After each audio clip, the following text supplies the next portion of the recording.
Good evening friends, नमस्कार, जोहार, आदाब।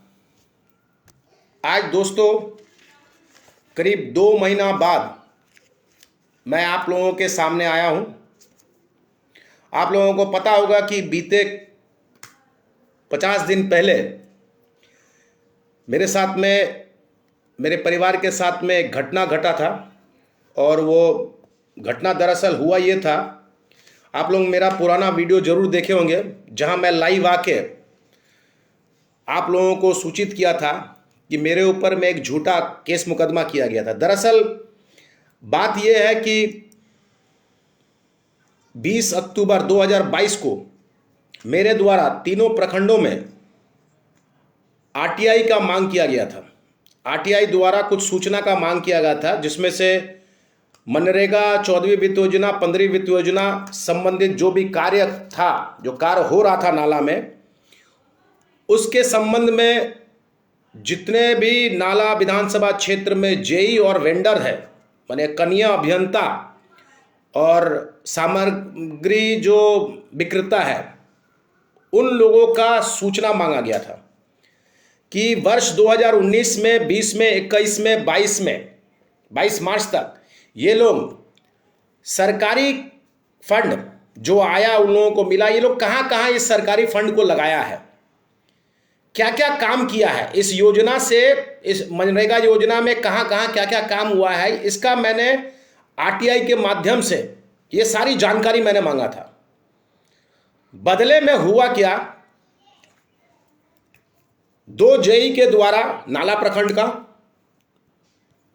5-6 कुंडहित का और उतना ही शायद फतेहपुर प्रखंड का, क्योंकि मैं तीनों ही प्रखंड में आरटीआई किया था, तो तीनों ही प्रखंड के जेई लोगों के द्वारा मेरे ऊपर में सबसे पहले नाला थाना में एक एफआईआर किया गया।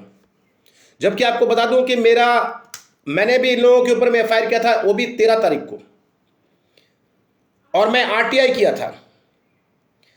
ये लोग मेरे ऊपर में हरिजन एक्ट का धारा लगा के मेरे ऊपर में केस किया। हरिजन एक्ट लगाने के बाद में और भी कई सारा धारा जो नॉन बेलेबल धारा होता है, इवन तो सिर्फ इतना ही नहीं, पुलिस की मानसिकता को देखिए, 413 भी धारा लगा दिया जो लोहा चोरी का केस होता है। ये सारा केस लगा के मेरे को केस तो बना दिया, कोर्ट भी भेज दिया। 20 तारीख को मुझे हाजिर होने के लिए कहा गया था, मेरा जवाब सुनने के लिए। परंतु आश्चर्य की बात यह है कि 16 तारीख को दोपहर को हरिजन एक्ट के जो आईओ थे, एसडीपीओ साहब, मेरा वारंट लेते हैं और मुझे गिरफ्तार करते हैं 16 तारीख को। ये कैसे हुआ, सभी कोई आश्चर्य है कि 20 तारीख को जिस चीज के लिए बुलाया गया, उस चीज में 16 तारीख को आप अरेस्ट कैसे कर सकते हैं, परंतु किया। उसके बाद में 21 और 22 तारीख को फतेहपुर और कुंडहित केस, वहां भी केस कर दिया। सब का सब कंप्लीटली झूठा केस कर दिया। ये लोगों का प्लानिंग था। दरअसल इन लोगों के ऊपर में पिछले 2 साल से, मेरे ऊपर केस करने के लिए पिछले 2 साल से षड्यंत्र चल रहा था। क्योंकि आप लोगों को पता है कि मैं कोयला का विरोध करता हूं, अवैध कारोबार का विरोध करता हूं, अवैध कोयला कारोबार का विरोध करता हूं। मैं जितने भी सरकारी योजना में जो भ्रष्टाचार हो रहा है उसका मैं विरोध करता हूं। तो ये करीब करीब 2, 2.5-3 साल से ये षड्यंत्र रचा जा रहा था, प्लानिंग हो रहा था कि जयंतो बनर्जी को कैसे पकड़ के अंदर घुसाओ। मैं जनता का काम कर रहा था। मैं जनता का, जो ये अधिकारियों के द्वारा जिस तरह से भ्रष्टाचार किया जा रहा था, मैं उस भ्रष्टाचार को उजागर कर रहा था। और इन मेरे ठीक पीठ पीछे ये लोग मेरा षड्यंत्र रच रहे थे। और सिर्फ इतना ही नहीं, इन लोगों के ऊपर में एक राजनीतिक पार्टी का कुछ विधायकों के द्वारा दबाव भी बनाया गया था कि इसको जल्द से जल्द अंदर करो, इसका राजनीतिक कैरियर को खत्म करो। दरअसल केस करना इन लोगों का मकसद नहीं था। केस के साथ साथ मेरा राजनीतिक करियर में सवाल लगा दिया था इन लोग। ये लोगों का मनसा था कि मैं चुनाव ना लड़ सकूं, मैं नाला विधानसभा से चुनाव नहीं लड़ सकूं। इसीलिए मेरे ऊपर में ये जितना उल्टा सीधा धारा, हरिजन एक्ट 384, 385, 386, 413, 530, 350, मैंने कोई धारा बाकी नहीं छोड़ा था। ये लोगों का प्लानिंग था कि 1 साल तक इसको, जयंत बनर्जी को जेल के अंदर रखना है, और 1 साल रख देंगे तो भाई चुनाव पार हो जाएगा, जयंत बनर्जी चुनाव लड़ नहीं पाएगा। परंतु हुआ इसका ठीक विपरीत। वो कहते हैं ना, जो सच के रास्ते पे चलता है और जो जनता का भला करता है उसका कोई कुछ नहीं बिगाड़ सकता है। और मेरे साथ में तो स्वयं बजरंग बली थे। मुझे तो अपने बाप मां का आशीर्वाद प्राप्त था।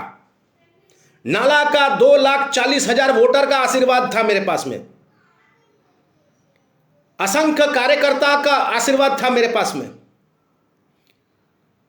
मेरे बजरंग बली जो आप हनुमान चालीसा में पढ़ते हैं ना, तुम रक्षक काहू को डरना, तो मैं हनुमान जी का भक्त हूं। मैं 365 दिन उनके चरणों में सिंदूर ठेका के अपने मस्तक में पहनता हूं। मैं शिव जी को 365 दिन जल चढ़ाता हूं। तो बजरंग बली का जब मैं कहते हैं ना, तुम रक्षक काहू को डरना, तो मैं इन लोगों से डरने वाला भी नहीं था और नहीं मैं डरा। जेल की घबराहट सबको होती है, थोड़ा घबराया मैं भी था, परंतु मुझे न्यायपालिका पे विश्वास था। मेरा पुराना वकील मेरे साथ में गद्दारी किया, मुझे पता है कुछ उसका भी कुछ गलती है, वो भी कुछ मेरा इंफॉर्मेशन शेयर किया। कुछ ऐसे लोग भी थे जो मेरे साथ में हाथ मिला के रखे हुए थे और पीठ पीछे मेरा छुरा भोंक कर मेरा इंफॉर्मेशन वहां तक पहुंचा रहे थे। ऐसे सभी लोगों को चिन्हित कर लिया गया है कि कौन कौन से लोग जो मेरे पीठ पीछे काम कर रहे थे, उनको चिन्हित भी किया गया है। अब उनसे सतर्क भी रहा जाएगा, क्योंकि ये वो लोग थे जो मेरे से एक तरफ मेरे से मीठा मीठा बोली बोल रहे थे, मेरे परिवार से संपर्क साधे हुए थे, मेरे परिवार के साथ में मीठा बोली बोल रहे थे, मेरे साथ में अच्छा संपर्क रखे हुए थे, और ठीक मेरे पीठ पीछे मेरे खिलाफ षड्यंत्र रच रहे थे।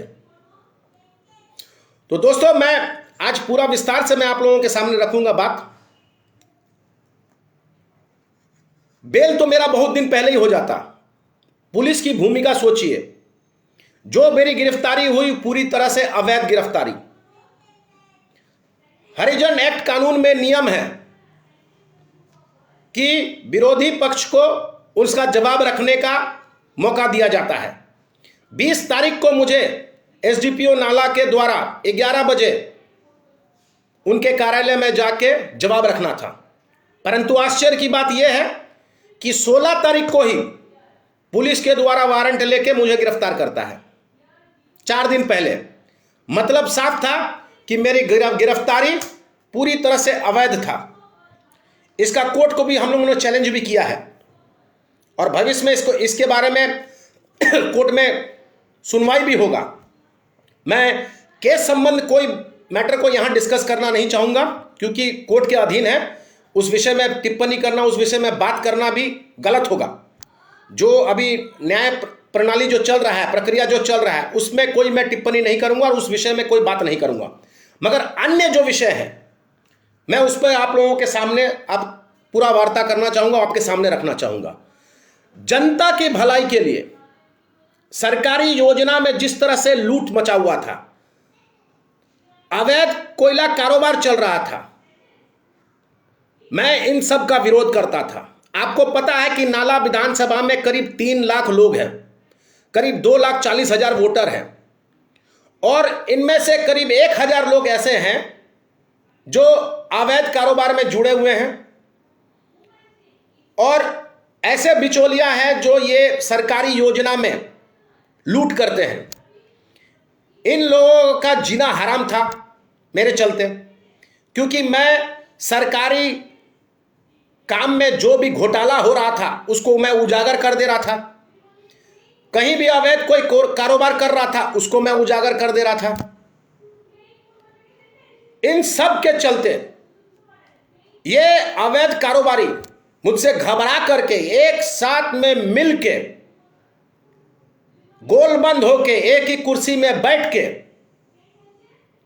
ये लोग षड्यंत्र करके मुझे रास्ते से हटाने के लिए, नाला से हटाने के लिए ये सारा कुछ चाल चल करके मेरी गिरफ्तारी करवाते हैं।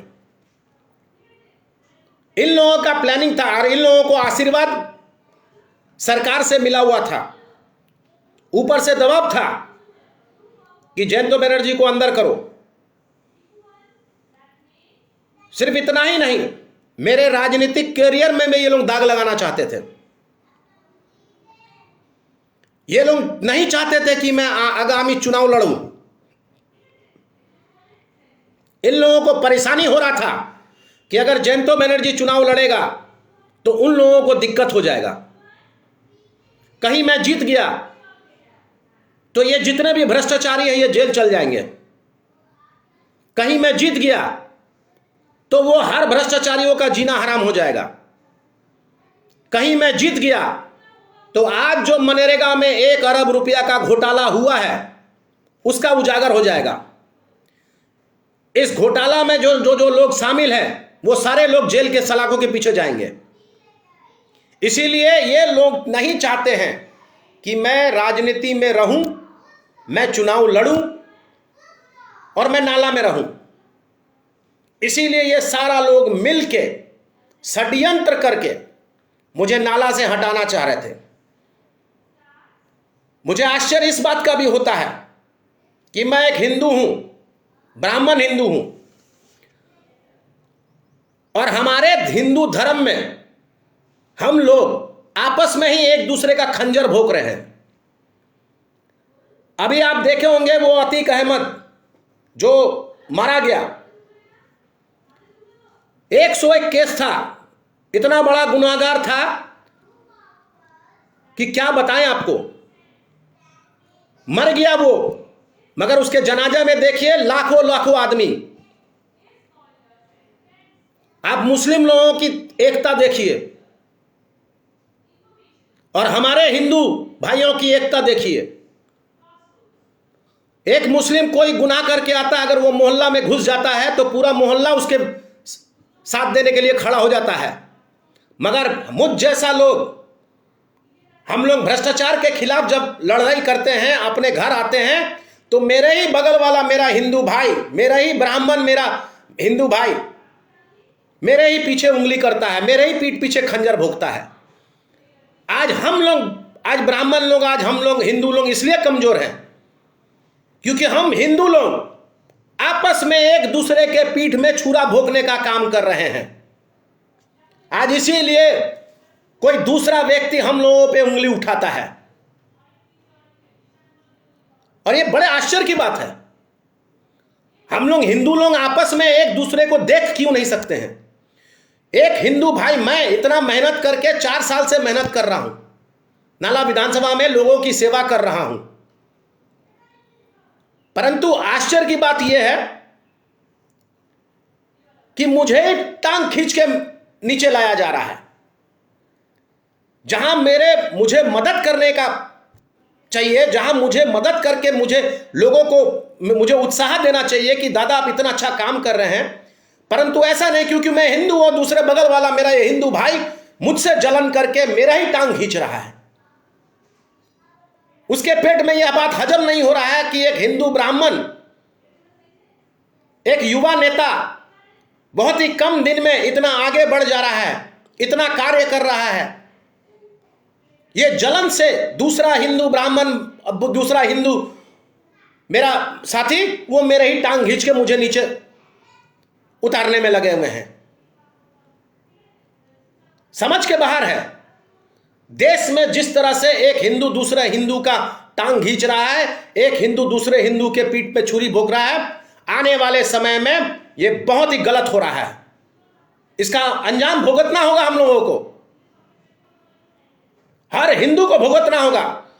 अगर हिंदू एकजुट नहीं हो सका तो कल के दिन हम लोग इस देश में कहीं का नहीं रहेंगे। जिस तरह से हम लोग, मैं एक युवा नेता हूं, आज मैं अपने दम पे चुनाव लड़ रहा हूं, मैं किसी की उंगली पकड़ के राजनीति में नहीं आया। मेरा परिवार को परेशान कर दिया, एक भी नेता साथ में नहीं आया, सब नेता लोग मजा देख रहा था। मेरा ब्राह्मण नेता लोग मजा देख रहा था, मेरा हिंदू नेता लोग मजा देख रहा था।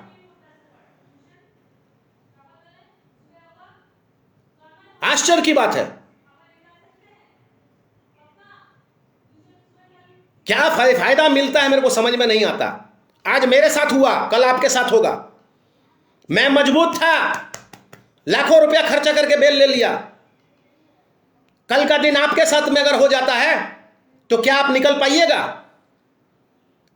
मेरे इस बात को अपने दिमाग में डाल के रखिए और दिमाग में अच्छी तरह से सोचिए कि जयंतो बनर्जी था बोल के निकल गया, मेरे जगह कोई दूसरा नेता होता तो उसका राम नाम सत्य हो जाता, सड़ा देता उसको जेल में।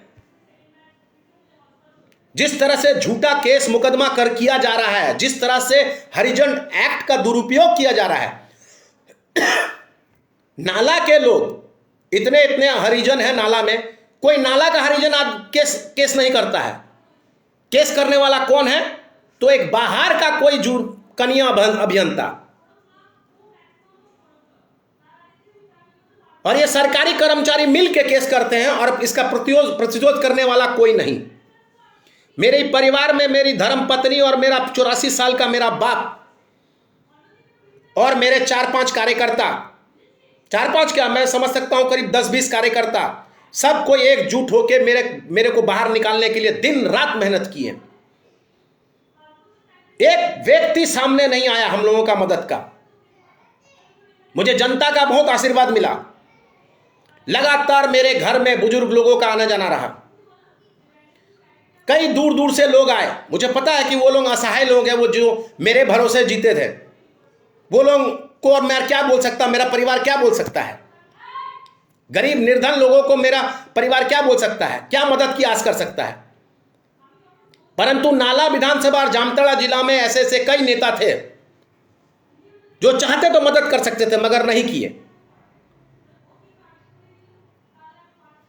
क्यों?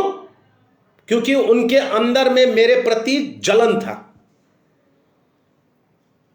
आज मैं इसीलिए आप लोगों को कह रहा हूं कि हम हिंदू लोग, हम लोग एक दूसरे के पीठ पे खंजर भोंक रहे हैं। एक हिंदू जब आगे बढ़ता है तो उसको एक दूसरा हिंदू ही खींच के उतार देता है। कोई दूसरे धर्म का लोग, कोई दूसरे जाति का लोग हिंदू का विरोध नहीं करता है, एक हिंदू ही हिंदू का विरोध करता है। और एक हिंदू ही हिंदू के पीठ पीछे उल्टा सीधा षड्यंत्र रचता है। मजाल नहीं है किसी हिंदू का कोई बिगाड़ दे, हिंदू के सिवाय कोई दूसरा धर्म का किसी का औकात है कि मेरे जयंतो बनर्जी को कोई छेड़खानी कर दे या जयंतो बनर्जी के खिलाफ कुछ कर दे? जब तक हिंदू साथ नहीं देगा जयंतो बनर्जी का कोई बाल बांका नहीं कर सकता है। और ये हिंदू लोग आपस में मिलके षड्यंत्र रच के मेरे खिलाफ इतना बड़ा षड्यंत्र रचा।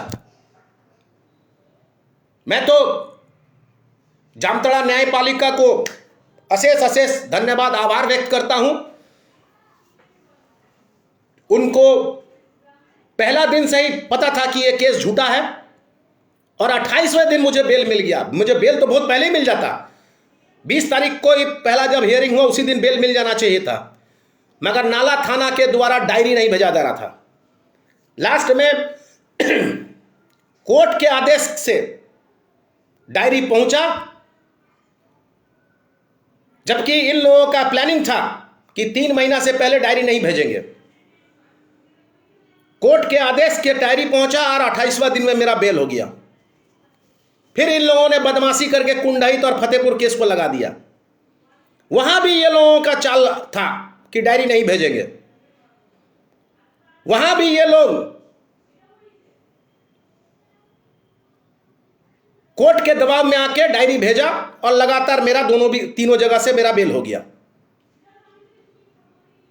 आप लोग खुद सोचिए, कुछ नेता बहुत बांग मार रहे हैं कि जयंत बनर्जी तो किसी को नहीं छोड़ा, जयंत बनर्जी किसी का छोड़ा नहीं, इसलिए हम लोग उसको साथ नहीं दिए। आप ये सोचिए, एक हिंदू हो के ये सोचिए कि कल को अगर मेरे जगह अगर कोई और होता तो क्या ये इस षड्यंत्र से बाहर आ सकता था? आज अगर किसी को इस तरह से षड्यंत्र से फंसाया जाए तो कोई वो बाहर निकल सकता है? अगर हम लोग हिंदू लोग एकजुट नहीं हुए तो आप विरोध कीजिए, राजनीतिक विरोध कीजिए। मैं सभी नेताओं से भी कहना चाहूंगा आज के इस वीडियो लाइव के माध्यम से कि राजनीति कीजिए, राजनीति में विरोध कीजिए, परंतु जब ऐसा सिचुएशन आ जाए, ऐसा समस्या आ जाए, इस समय सब एकजुट होकर, हिंदू एकजुट होकर खड़े होइए। अगर हिंदू एकजुट नहीं होगा तो कल को हर एक हिंदू को इसी तरह से फंसाया जाएगा और हर एक हिंदू के ऊपर में इसी तरह से झूठा केस मुकदमा करके अंदर कर दिया जाएगा।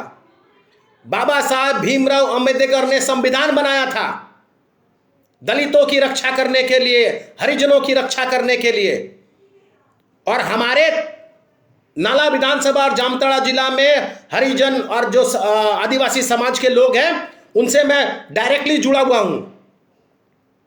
मेरा कोई आदिवासी और हरिजन कोई नाला विधानसभा से केस नहीं किया। केस कौन किया? तो बाहर से कोई जेई आके मेरे ऊपर में केस करता है, और वो पुलिस भी कौन? तो वो बाहर से आके नाला में बैठा हुआ है, वो आके मेरे खिलाफ में षड्यंत्र रचता है। तो जनता को भी सोचना होगा कि बाहरी लोग आके नाला में आके इस तरह से कर रहे हैं और हम लोग हाथ पे हाथ धरे बैठे हुए हैं। मैं मजबूत था बोल के मैं बाहर आ गया। आपको इससे पहले भी पता होगा कि तरुण कुमार गुप्ता के ऊपर में, आजसू के लीडर जामताड़ा के, उनके ऊपर में इस तरह से हरिजन एक्ट लगा के उनको भी 3-4 महीना परेशान किया गया था। आपको पता होगा, वो उनको अरेस्ट करने के बाद में रिम्स में जाके भर्ती कराया था। वो 3.5-4 महीना बाद उनका बेल हुआ था। उस वक्त भी कोई भी उनका साथ नहीं दिया। उनको मजबूरी से वहां पे रांची रिम्स में भर्ती होना पड़ा। सुदेश महतो जी के द्वारा सारा कुछ मैनेज करके 3.5 से 4 महीना लग गया उनको बेल कराने में। मगर ये ठीक नहीं है। कल तरुण गुप्ता जी थे, आज मैं था, कल आप हो सकते हैं। आपको यह भी पता होगा कि जामताड़ा के जो जिला अध्यक्ष सोमनाथ सिंह, उनके ऊपर भी केस किया गया। हर उस हिंदू के ऊपर में केस किया जा रहा है। हर इस हिंदू को दबाने का प्रयास किया जा रहा है और हर केस में झूठा केस।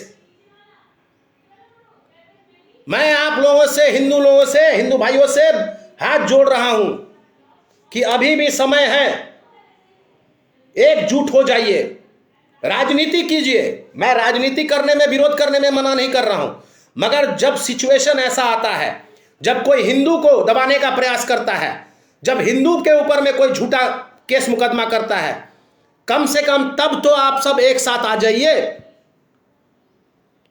राजनीति कीजिए। राजनीति करने में कोई मनाही नहीं है। आप राजनीति में मेरा विरोध कीजिए, मैं आपको खुल के आपके सामने खड़ा होऊंगा, मगर इस तरह से झूठा केस मुकदमा में कम से कम तो आप साथ आइए। मैं भी आपका साथ दूंगा। आज आप खुद देख लीजिए, एक अतिक मरता है तो उसको मिट्टी देने के लिए हजारों की संख्या में उसके कौम के, उसके समाज के लोग पहुंच जाते हैं। एक जयंतो बनर्जी जेल के अंदर जाता है, सब हमारे हिंदू भाई, ब्राह्मण भाई मुंह छिपा के घूमते हैं, और यही हिंदू भाई लोग मेरे ही कार्यकर्ताओं को डराता है। कि जो जयंत बनर्जी के साथ में मत सटो ना तो तुम्हारा भी नाम आ जाएगा। इतना डरपोक बना दिया था मेरे लोगों को। 5 लोगों को मेरे 5 कार्यकर्ताओं के ऊपर में केस किया गया। मेरी धर्मपत्नी के ऊपर में झूठा केस कर दिया। मेरे 5 कार्यकर्ताओं के ऊपर में केस कर दिया। आप समझ सकते हैं कि ये भ्रष्टाचारी लोग अपने निजी स्वार्थ को साधने के लिए किसी के ऊपर भी कुछ भी कर सकते हैं। मेरे कोई कार्यकर्ता को बचाने नहीं आया। मेरे कार्यकर्ता लोग घबरा गए, कमजोर हो गए कि जब दादा ही अंदर हो गए तो हम लोगों को कौन बचाएगा। मगर वो कहते हैं ना, जाको राखे साईं या मार सके ना कोई। और मैं तो आपको बोल ही चुका हूं कि बजरंगबली का चरम भक्त हूं। और मैं वो उनका श्लोक है, तुम रक्षक काहू को डरना।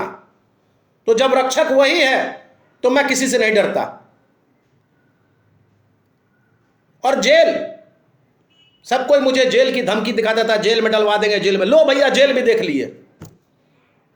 आप लोगों को इस लाइव वीडियो के माध्यम से भी बताना चाहूंगा, जेल प्रशासन के द्वारा मुझे जिस तरह से रखा गया, मैं जेल प्रशासन का आभार व्यक्त करता हूं और शुक्रिया अदा करता हूं मैं वहां के लिपिक का। अस्पताल से मुझे 1 इंच भी हिलने नहीं दिया गया। मुझे अस्पताल वार्ड में रखा गया, खाने पीने का पूरा सहूलियत दिया गया। 2 कंपाउंडर दिन रात मेरी दवा, जो दवा मुझे चाहिए था, मैं करीब 5-6 दवाई खाता हूं, हर दवा उपलब्ध कराया गया।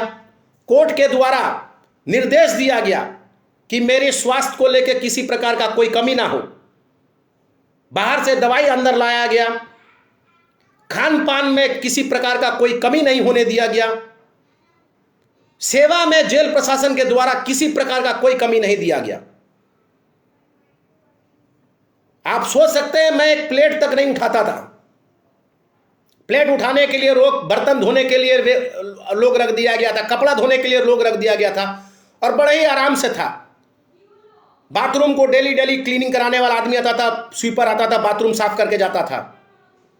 हॉस्पिटल वार्ड में 3 बाथरूम था, 3 नहाने का जगह था, बहुत ही आराम से था। टीवी लगा हुआ था, न्यूज़पेपर मिलता था, किताब मिलता था, टीवी देखता था, ताश खेलता था। परंतु मैं अंदर में तो ठीक था, बाहर मेरे परिवार कितने परेशान थे। मेरे परिवार उस समय जो सिचुएशन से गुजरा है, और आप समझ सकते हैं कि एक तरफ मेरी धर्मपत्नी सीबीएसई स्कूल की टीचर थी। मेरा उस वक्त मेरी बेटी का 12वीं का परीक्षा चल रहा था। मेरी बेटी के ऊपर क्या अत्याचार हुआ सोच लीजिए। मेरी बेटी किस परिस्थिति से गुजरी। मेरी धर्मपत्नी 4 बजे तक स्कूल करती थी, 3:30-4 बजे तक। फिर स्कूल करने के बाद में वो जामतड़ा आती थी, हाथ जोड़ी है सबके के सामने। मेरी धर्मपत्नी रोई है एक एक नेता के सामने में, मगर एक व्यक्ति मदद नहीं किया। मेरा 84 साल का मेरा बूढ़ा बाप दिन रात जामतड़ा में पड़ा रहता था कोर्ट के सामने में। एक व्यक्ति सामने नहीं आया। अफसोस की बात है,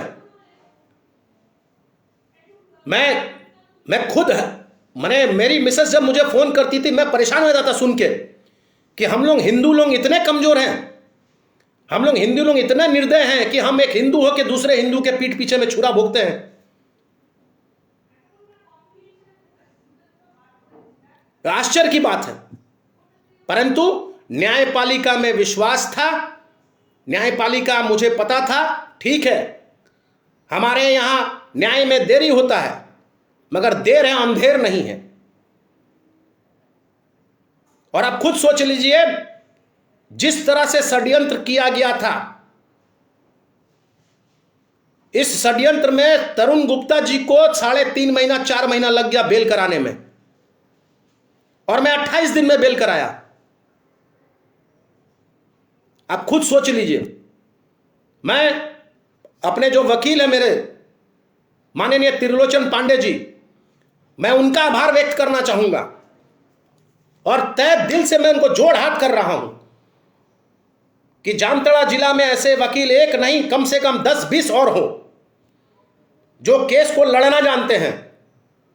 मेरे परिवार को उन्होंने इतना भरोसा दिलाया कि जयंतो बनर्जी का केस यहीं लड़ेंगे, रांची हाई कोर्ट नहीं जाने देंगे और यहीं बेल कराएंगे। और उन्होंने अपने बात को रखा, यहीं बेल कराया। ये तो मेरा देरी हो गया, पुलिस का डायरी नहीं पहुंचने से, डायरी मंगवाने में टाइम लग गया, 2-2 केस हटा दिया गया। आज जो घटना घटा है, ये घटना किसी के साथ भी घट सकता था। आपको क्या लगता है कि ये अन्य पार्टी के नेताओं के ऊपर में ऐसा नहीं हो सकता था? अगर मेरे जगह कोई और होता तो मैं आपको यहां पे इस वीडियो के माध्यम से बोल रहा हूं, 3 से 4 महीना के पहले वो बेल लेके बाहर नहीं निकल पाता। इसलिए हिंदुओं से कहना चाहूंगा, मेरे हिंदू भाई बहनों से कहना चाहूंगा, लड़िए, मगर जब धर्म की बात आ जाए, जब अपनी प्रतिष्ठा की बात आ जाए, तब कम से कम एकजुट हो जाइए। किसी हिंदू को अन्याय मत होने दीजिए, किसी हिंदू के ऊपर में इस तरह अत्याचार मत होने दीजिए।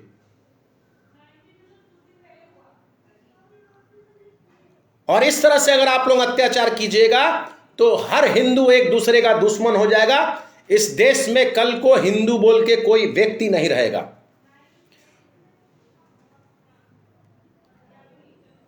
40-45 दिन हम लोगों का जो हाल हुआ है, जो गुजरा है, जो परिवार मेरा जो बर्दाश्त किया है, भगवान से मैं शुक्रगुजार हूं।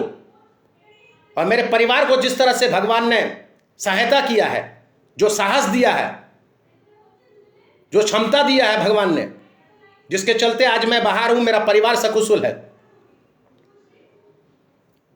बीच बीच में रोना आता था मुझे जब परिवार का याद आता था कि मैं राजनीति में आया लोगों के भलाई के लिए, नालावासी के लिए, नाला के जनता के भलाई के लिए।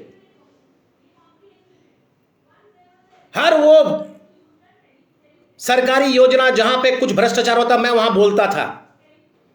मैं नाला के पैसा को, जनता की पैसा की रक्षा के लिए मैं लड़ता था। मैं वो हर एक अवैध कारोबार के लिए मैं लड़ता था।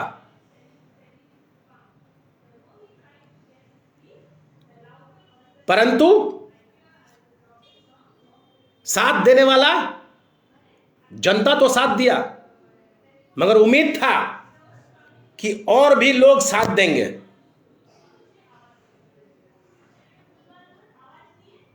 कुछ लोग साथ दिए भी थे, कुछ लोग साथ देने का नाटक भी किए थे। कुछ मेरे हिंदू भाई मेरे ही पीठ पीछे मेरा खंजर भोंके थे। कुछ हिंदू भाई हाथ मिला के मेरे पीठ पीछे खंजर भोंचा। हम लोगों ने सब चीज को देखा। और इसीलिए मैं कह रहा हूं कि जो षड्यंत्र मेरे ऊपर में किया गया, जिस तरह से षड्यंत्र रचा गया, मैं एक एक चीज से वाकिफ हूं। किसके द्वारा किया गया, किसके इशारे से किया गया, किसके संरक्षण से किया गया, कौन इसका सूत्रधार था। पिछले 2 साल से यह पूरा षड्यंत्र रचा जा रहा था। कहां पे षड्यंत्र रच रहा था, किसके आशीर्वाद से यह हुआ, सब जानता हूं। परंतु अफसोस इस बात का रह गया कि हिंदू हिंदू का साथ नहीं दिया, एक ब्राह्मण ब्राह्मण का साथ नहीं दिया।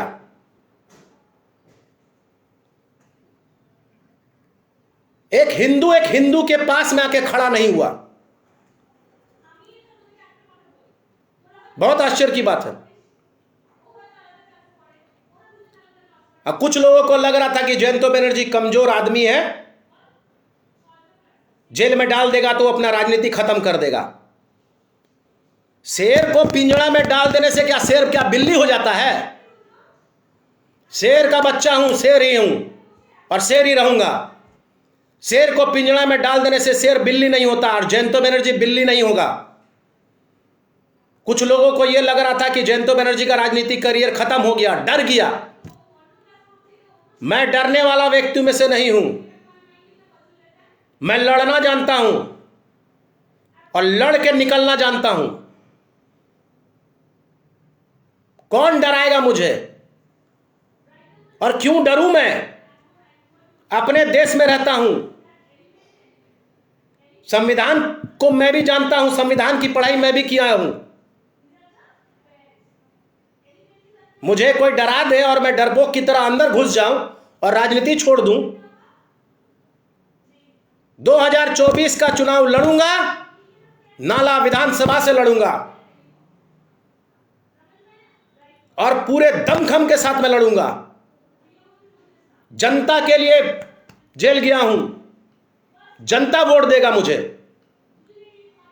जनता का कार्य किया हूं, जनता अपने सर पे बैठाएगा मुझे। अन्याय नहीं किया हूं, न्याय के पथ पे चलता हूं, भ्रष्टाचार का विरोध करता हूं, माफियाओं का विरोध करता हूं, अवैध कारोबारियों का विरोध करता हूं। ना झुका हूं, ना झुकूंगा, और ना ही भविष्य में झुकने वाला हूं। बहुत आए ऐसे, बहुत देख लिए। मैं नाला की जनता को कहना चाहूंगा, जामताड़ा जिला वासी को कहना चाहूंगा, अधिकारी आते हैं सिर्फ कुछ दिन के लिए। हम लोग यहीं रहेंगे।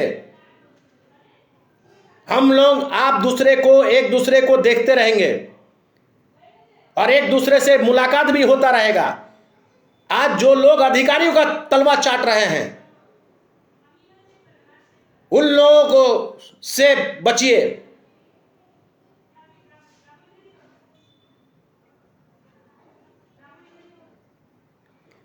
अगर उन लोगों के पीछे चमचागिरी कीजिएगा तो वो लोग चंद दिन के मेहमान होते हैं। कोई अधिकारी आके यहां 1 साल रहता है, कोई 1.5 साल रहता है, वो चला जाता है। हम यहीं रहने वाले हैं, हम यहीं रहेंगे। इस बात को भी वो जान ले। पीठ में खंजर भोंकने वाले को मैं अच्छी तरह से जान चुका हूं।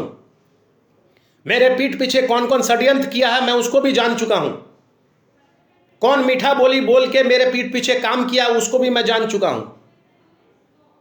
मैं हर एक व्यक्ति को पहचान चुका हूं, और मेरे पास में वो सारा लिस्ट भी आ चुका है कि कौन क्या किया है। न्यायपालिका पे मुझे पूरा विश्वास है। न्यायपालिका ने मुझे बेल दिया है, और मुझे न्यायपालिका पे विश्वास भी है कि ये पूरा केस को खारिज भी न्यायपालिका करेगी। अफसोस मुझे बस यही है कि कुछ लोगों का नींद हराम हो गया होगा मुझे बाहर देख के। मैं राजनीति में हूं, इसलिए कुछ लोग राजनीति से मुझे हटाने के लिए यह सारा चाल में उन लोगों का साथ दे रहे थे कि ताकि राजनीति से जयंत बनर्जी को दूर किया जा सके। अगर मैं राजनीति से दूर हो जाता हूं तो नाला के जनता को समस्या हो जाएगा। इसलिए नाला की जनता को कहना चाहता हूं कि आपके पक्ष में खड़ा होने वाला जो व्यक्ति हूं वो मैं हूं। मैं आपके लिए, जनता की सेवा के लिए, सरकारी योजना में लूट को बंद कराने के लिए सारा कुछ किया, बदले में केस खाया। आने वाले समय में 2024 का चुनाव का तैयारी कर रहा हूं। ईद के बाद हम लोग दोबारा अपने सारे कार्यक्रम, घर घर चलो अभियान, जनसंपर्क अभियान सभी चालू कर देंगे। पार्टी के सभी कार्यकर्ताओं से अपील है कि किसी प्रकार का डरे नहीं। कोई डराएगा भी, उससे भी नहीं डरे। कुछ लोगों का कहना है कि जयंत बनर्जी का साथ छोड़ दो, देखो केस खाया, तुम लोग भी केस खाएगा। तो भैया किसी पार्टी में जाइएगा, केस खाएगा, जयंत बनर्जी तो निकाल देगा, मगर दूसरे पार्टी का कोई नेता का दम नहीं है कि आप लोगों को निकाल दे, बचा दे। मैं आपसे भरोसा आपको दिलाता हूं और विश्वास दिलाता हूं कि मेरे साथ रह के हो सकता है कि झूठा केस खाइएगा, मगर कभी भी फंसिएगा नहीं। अगर फंस भी गए तो जयंत बनर्जी निकालना जानता है। मैं किसी प्रकार में अपने जो अभी 5 कार्यकर्ता का जो केस हुआ है, आप लोगों को इस लाइव वीडियो से भी बता देना चाहता हूं कि उनका सारा खर्चा पार्टी बेयर करेगा। जो केस मुकदमा होगा उसका सारा खर्चा पार्टी देगा। मगर किसी भी कार्यकर्ता को 1 रुपया निकालने का जरूरत नहीं है। किसी भी कार्यकर्ता को 1 रुपया खर्च करने का जरूरत नहीं है। सब का सब पैसा पार्टी अपने पॉकेट से देगा। उन लोगों का बेल भी पार्टी कराएगा और उन लोगों को सही सलामत वापस भी घर पार्टी ही लेके आएगा। जब तक मैं हूं, मेरा कोई भी कार्यकर्ता कमजोर नहीं रहेगा। जब तक मैं हूं, मेरा कोई भी कार्यकर्ता डरेगा नहीं। काफी लंबा समय ले लिया हूं, परंतु मैं जाते जाते नाला विधानसभा के सभी से कहना चाहूंगा, भ्रष्टाचारियों का कोई जात नहीं होता, भ्रष्टाचारियों का कोई धर्म नहीं होता। जिस तरह आतंकवादी होते हैं, जिस तरह गुनाहगार होते हैं, ये लोग भी उसी कैटेगरी में आते हैं। ना इनका कोई धर्म होता है, ना कोई जाति होता है। इन लोगों से बचिए और इन लोगों का विरोध करना सीखिए। अगर भ्रष्टाचारी आपके सर पे चढ़ गए, जिस तरह से मुझे कमजोर करने का प्रयास किया गया, अगर इन लोगों को मुंह तोड़ जवाब नहीं दीजिएगा तो नाला ही नहीं, पूरा जिला ही नहीं, राज्य ही नहीं, पूरा देश खत्म हो जाएगा। इसलिए भ्रष्टाचारियों को कभी भी पनपने मत दीजिए और भ्रष्टाचार को जो साथ देता है उसको भी पनपने मत दीजिए। और हाथ जोड़ के निवेदन है मेरे हिंदू भाइयों से कि कम से कम इस परिस्थिति में अगर कोई हिंदू भाई मुसीबत में हो तो हर एक हिंदू को उस हिंदू भाई का रक्षा करना चाहिए। उस हिंदू भाई के पीछे आके खड़ा होना चाहिए। और जो हिंदू के पीठ पीछे छुरा भोंकेगा उसको सबक सिखाइए। जो भ्रष्टाचारियों के साथ में मिलेगा उसको सबक सिखाइए। आगामी 24 तारीख से नाला विधानसभा क्षेत्र में सभी प्रकार के कार्यक्रमों को चालू कर दिया जाएगा। न्यायपालिका में जो फैसला लिया गया है, मैं उसका शुक्रिया अदा करना चाहूंगा, अपने वकील का शुक्रिया अदा करना चाहूंगा, उन लोगों का धन्यवाद करना, आभार व्यक्त करना चाहूंगा। नाला के जो भी जनता हैं, जो कार्यकर्ता हैं, जो मेरे साथ में दिन रात लगे रहे, लगातार मेरे परिवार को समर्थन देते आए हैं, सहयोग करते हैं, उन सभी को मेरा नमस्कार, आभार, धन्यवाद। इसी तरह मेरा साथ देते रहिए। जो लोग घर से बैठ बैठ के मेरी चिंता करते आए हैं, मेरे लिए प्रार्थना करते हैं, उन सभी को भी मेरा आभार, धन्यवाद। बहुत जल्द मैं नाला तो 2 दिन 3 दिन लगातार गया भी था, लौटा भी हूं, आना जाना मैं डेली कर रहा हूं, परंतु इस गर्मी के चलते कार्यक्रमों को रद्द करके रखा हूं। गर्मी जैसे ही कम हो जाता है दोबारा पार्टी का कार्यक्रम शुरू कर दिया जाएगा। और मैं आप लोगों को आश्वस्त करता हूं कि आगामी 2024 का चुनाव जयंत बनर्जी नाला से लड़ेगा। मैं स्थानीय हूं, मैं शिक्षित हूं, मैं युवा हूं, मैं आपका बेटा हूं, मैं आपका भतीजा हूं, मैं आपका मित्र हूं, मैं आपका दोस्त हूं। मैं कहीं जाने वाला नहीं हूं, मैं आपके साथ ही रहूंगा। इसलिए अगर कोई आप लोगों को ये बोल रहा है कि जयंत बनर्जी तो चला गया, जयंत बनर्जी कहीं नहीं जाने वाला है, कहीं हिलने वाला नहीं है। मैं चुनाव लड़ूंगा, हर हाल में लड़ूंगा। आज के लिए बस इतना ही। नमस्कार, धन्यवाद, जय हिंद।